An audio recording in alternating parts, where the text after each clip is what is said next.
This Indian national in the Philippines couldn't wait to collect a debt. What he did will surprise you. Hello, motherfucker! Oh, Wala akong pera dito. pura pera na naman ah! Wala akong pera dito. Mamaya ka na maningil pagka naligo na ako. Hindi pwede.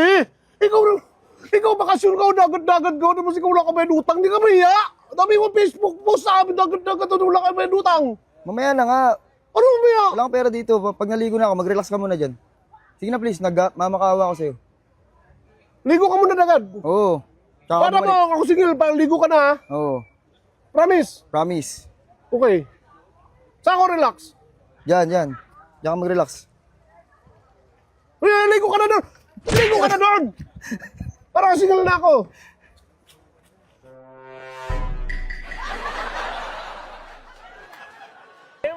Mukha kang tanga dyan, oh. Naka-helmet ka pa. Wala akong pakialam mukha ako. Nakabasa ako. Singil na kinabay mo. Ang bayad. Maliligo pa ako pagtapos ko na. Hindi pwede ikaw tapos ligo. Paano pang ikaw lunod? Di wala na ako singil. Oh, kawawa ako. Kaya lang, tingnan ko, may pera akong dala dito. Ano ang pera nila dito? Oh, ano mo Oo, ba? ito. Ayun lang dala kong pera dito.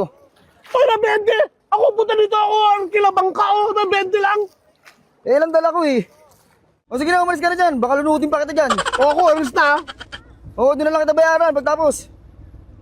Ikaw, puro ka ganyan eh. Puro mo. Tapos, gago ka.